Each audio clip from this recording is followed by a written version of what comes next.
আমার শরীরে আর শক্তি কাজ করছে না। মানুষ বলে না দেয়ালে পিঠ ঠেকে যায়, ঠিক আমারও একই অবস্থা। একদম ক্লান্ত হয়ে গেছি। কার কাছে যাব, কাকে বলবো? এতটাই ক্লান্ত হয়ে গেছি যে কারো কাছে প্রকাশ করতেও ক্লান্ত লাগে। সবকিছু একা একা মুখ বুঝেই সহ্য করছি। আজকে হঠাৎ মনে চাইলো একদম লাল লাল করে শুটকির ভর্তা খাবো। তার জন্য ফ্রিজ থেকে শুটকিটা বের করে নিয়েছি।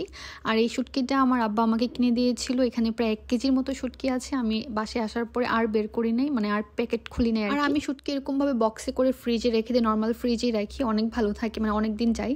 আর এখানে যেহেতু আজকে শুটকি ভর্তা করব, তার জন্য এখানে অনেকগুলো শুটকি ভিজিয়ে নিয়েছি, কারণ আমি একটু পরিমাণে বেশি করব যেন কিছুদিন রেখে খেতে পারি, কারণ শুটকি ভর্তা করা একটু কষ্ট আছে, হাত অনেক জ্বালাপোড়া করে। এখানে মরিচ আমি একটু পানিতে ভিজিয়ে রাখতেছিলাম। আগে থেকে পানিতে ভিজিয়ে রাখলে বাটতে অনেক সুবিধা, মানে অনেক তাড়াতাড়ি বাটা যায় আর কি, মরিচটা একটু নরম নরম থাকে। তো আমি বাকি কাজগুলো করতে করতে ভাবলাম যে মরিচটা একটু ভিজিয়ে রাখি। আর আজকে ভর্তা করতে আমাদের লাগবে মরিচ, পেঁয়াজ আর শুটকি। নর্মালি আমাদের ব্রাহ্মণবাড়িয়াতে, বিশেষ করে আমাদের এলাকায় শুটকিতে, মানে এই ভর্তাটাতে একদমই রসুন ইউজ করে না। আমি জানি না আপনারা কীভাবে করেন, কিন্তু আমাদের বাসায় বা আমি যত আত্মীয় স্বজনের বাসায় খাইছি শুটকি ভর্তা, কেউ এখানে রসুন ব্যবহার করে না।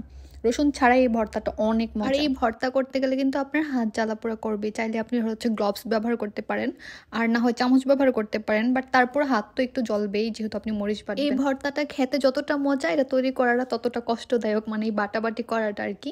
বিশেষ করে মরিচ বাটাটা একটু টাইমও লাগে আর একটু কষ্টের কাজ। এখানে আমি ফ্রাই প্যানটা গরম করে অল্প একটু লবণ ছিটিয়ে দিয়েছি, অল্প না বেশি একটু লবণই ছিটিয়ে দিয়েছি, শুধুমাত্র শুটকিগুলা টেলে নেওয়ার জন্য।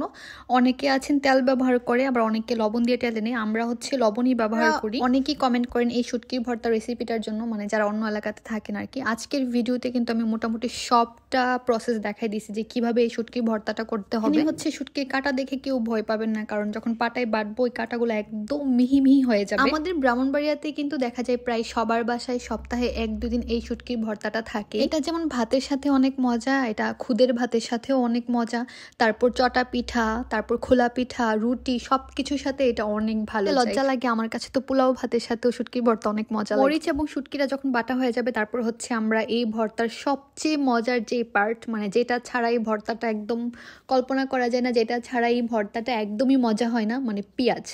এই পেঁয়াজটা যে কি পুরো মজা লাগে। আর এই পেঁয়াজটা কিন্তু এরকম মানে কিউব কিউব করে কেটে দিতে হয়, আর একদম মিহি করা যাবে না, যেন ভাতের সাথে খাওয়ার সময় কামড়ে কামড়ে লাগে, এরকম ভাবে করতে হবে। অনেক সময় এই ভর্তাতে পেঁয়াজটা আগে শেষ হয়ে যায়, বাটিতে ভর্তার বাকি অংশটুকু পরে থাকে, কিন্তু পেঁয়াজটা আগেই খাওয়া হয়ে যায়। ভর্তাটা দেখতেই কত সুন্দর হয়েছে, আর খেতে তো অনেক মজা হয়েছে। আমাদের ভর্তা বানানো কিন্তু শেষ। এই ভর্তা বানানো কিন্তু অনেক ইজি, শুধু কষ্টের কাজ এটাই যে মরিচ বাটা লাগে, আর মরিচ বাটতে গেলে হাত অনেক জ্বলে। এই ভর্তার কিন্তু আরেকটা মজাদার পার্ট আছে, সেটা যখন আপনার ভর্তাটা উঠাই নেবেন পাটা থেকে, তারপর পাটা মুছে বা পুছে যে ভাতটা খাবেন, ওই ভাতের সাথে দুনিয়ার কোনো ভাতের কোনো তুলনা নেই, এত মজা। মানে এই ভাতটা খাইতে গেলে আমার ছোটবেলার কথা মনে পড়ে। আমার কিন্তু ভর্তা বানানো শেষ, আর আমি কিন্তু বেশ অনেকটা ভর্তা বানাইছি, কারণ এই ভর্তাটা আমার অনেক পছন্দ।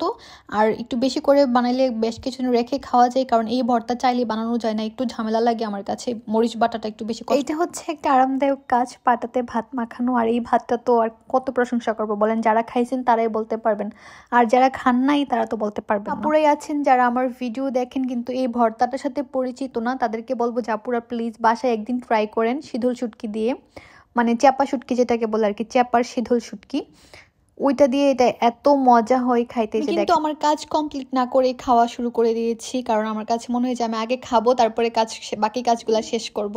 আর আপনারা আমাকে অনেকেই আমার এই লাল ওভারকোটের কথা বলছেন, যেটা আমি কোথা থেকে নিয়েছি। এটা আমি একটা পেজ থেকে নিয়েছিলাম অনেকদিন আগে, প্রি অর্ডার করে, ওরা চায়না থেকে ইম্পোর্ট করে। অনেকদিন মানে অনেক বছর হয়ে গেছে। এই যে এটা আমি পেজের নামটা দিয়ে দিলাম এখানে। আর এটা এত ভালো, এত লাইট ওয়েট, মানে এত ওম দিবে আপনাকে, দেখি বুঝতে পারতেছেন যে এটার কাপড়ের কোয়ালিটি কত ভালো। এটা আমি 2250 টাকাতে নিয়েছিলাম প্রি অর্ডার করে। এখানে আরেকটা আছে, এই যে এটা 2টা কালার নিয়েছিলাম, একটা রেড আর একটা ব্রাউন। এটা অনেক ভারী, মানে ওটার মধ্যে এত লাইট ওয়েট না, এটা বেশি ভারী, আর এটা বেশি শীতের জন্য। বাসা থেকে বের হইলাম, কারণ বাসায় থাকলে আমার অনেক মন খারাপ লাগে, নিজে অনেক অসহায় ফিল হয়। তার জন্য ভাবলাম যে নিজের একটু ট্রিট দেই। বাসা থেকে বের হয়ে 20 টাকা দামের একটু ফুচকা খাওয়াইলাম নিজেরে, তারপর বের হয়ে একটা ফুল কিনে দিলাম, যে নিজেকে নিজে কিভাবে খুশি করা যায়। আমার অনেক কেক খাইতে মনে চাইতেছিল, তো আমি টেস্টি ট্রিটে গেলাম মিরপুর 1-এ, ওইখান থেকে নিজের একটা ছোট্ট একটা কেক কিনে দিলাম, কারণ বড় কেক তো আর খাইতে পারবো না। যে আপু আপনার ভিডিও দেখে আমরা কি শিখবো। সত্যি বলতে আমার ভিডিওতে শেখার কোনো কিছু নাই, বাট যেটা আপনারা শিখতে পারবেন এটা কিভাবে জীবনে একা বসবাস করতে হয়, কিভাবে লাইফে একা সার্ভাইভ করতে হয় এটা আপনারা মাস্ট শিখতে পারবেন। কারণ যখন একা থাকে মানুষের মাথায় অনেক খারাপ চিন্তা ভাবনা আসে, মানুষের কাছে মনে হয় যে আমি করে ফেলি বা অনেক ধরনের বাজে চিন্তা ভাবনা আসে।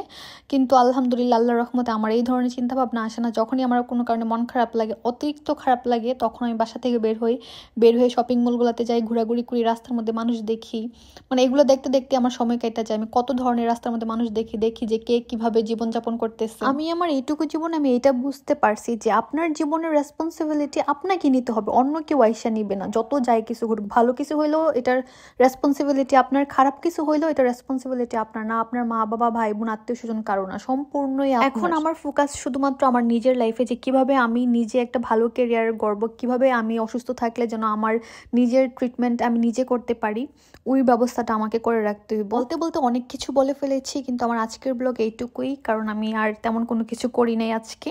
তো সবাই ভালো থাকবেন, আল্লাহ হাফেজ, আর আমার জন্য অবশ্যই দোয়া করবেন।